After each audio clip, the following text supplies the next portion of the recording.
मैं भारत को भारतीयता की मान्यता के आधार पर फिर से खड़ा करना चाहता हूं, उस काम में लगा हूं।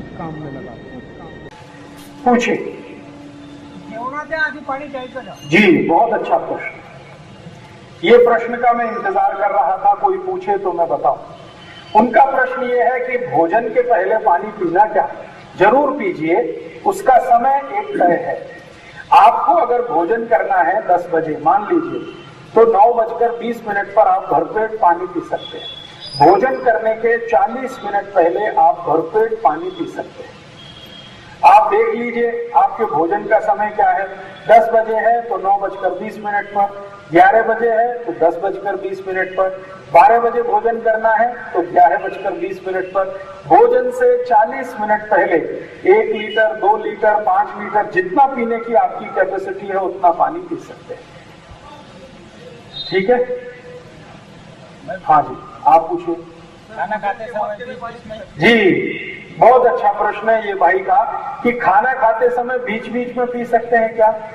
आपको एक जो 2 जानकारी इस बारे में मैं दे दूं।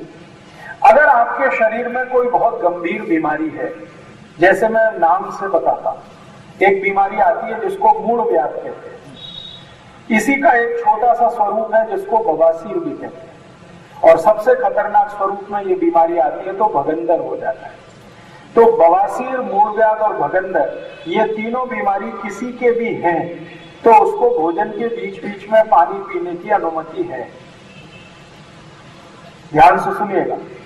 जिसको बवासीर, मूढ़व्याध, भगंदर, ये तीनों बीमारियां में से कोई भी एक या 2 या तीनों एक साथ हैं, आयुर्वेद ने ऐसे व्यक्ति को भोजन के बीच बीच में पानी पीने की सलाह दी है।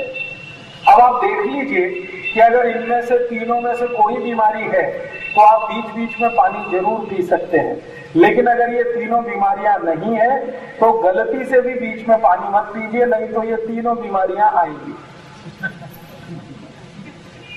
आप जानते हैं ये मूढ़व्याध, बवासीर और भगंदर, ये तीनों शुरू होते हैं कोष्ठबद्धता से, मलबद्धता से। बहुत दिन अगर आपको पोट साफ नहीं होगा तो यही बीमारियां शुरू होगी, बवासीर, मूढ़व्याध और भगंदर। ज्यादा दिन जिनको कॉन्स्टिपेशन रहता है, मलबद्धता, कोष्ठबद्धता रहती है, उन्हीं को ये तीनों बीमारी आती हैं। और मलबद्धता होने का सबसे बड़ा कारण है पानी पीना भोजन के बाद। इसलिए अगर आपको है बवासीर, मूढ़व्याध, भगंदर तो जरूर पी लीजिए, लेकिन नहीं है तो मत पीजिए। एक और विकल्प है, लेकिन वो कभी कभी रोज के लिए नहीं। वो क्या विकल्प है?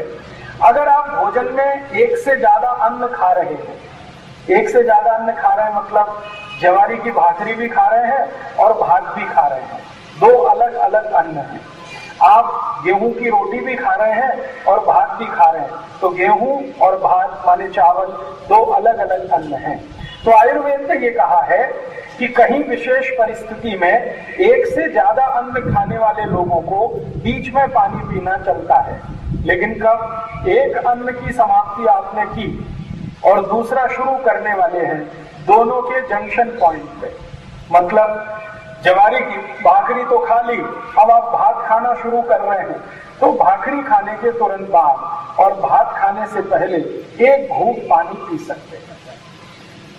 गेहूं की रोटी खा ली, अब भात खाने की तैयारी कर रहे हैं, तो गेहूं की रोटी खाने के बाद और भात खाने से पहले 1 घूंट पानी पी सकते हैं।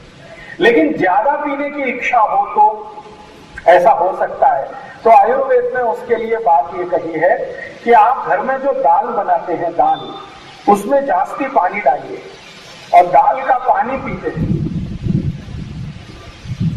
आपको सादा पानी पीने से निषिद्ध किया है आयुर्वेद ने, लेकिन दाल के ऊपर का पानी आप चाहे उतना पी सकते हैं। तो आप भोजन करने के लिए बैठे हैं और आपको आदत है कि हम तो बिना पानी के तो खा ही नहीं सकते, तो आप पानी दाल का लेके बैठिए।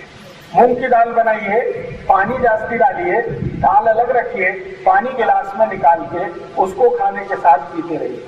तो आप बोलेंगे इसमें कोई तकलीफ नहीं, इसमें तकलीफ नहीं है, क्योंकि कल मैंने आपको ये जानकारी दी थी कि पानी जिस चीज में मिला दिया उसी का गुण धारण करता है। दाल का पानी में दाल का गुण है, पानी का नहीं। इसलिए दाल का पानी आप चाहे तो 1 गिलास 2 गिलास भी पी सकते हैं, लेकिन सादा पानी पीने के लिए आयुर्वेद ने मना किया है। दोस्तों, सबसे पहले तो चैनल सब्सक्राइब करें, फिर लाइक, कमेंट और शेयर करें। और हाँ, हमारा एंड्रॉयड ऐप डाउनलोड करना ना भूलें।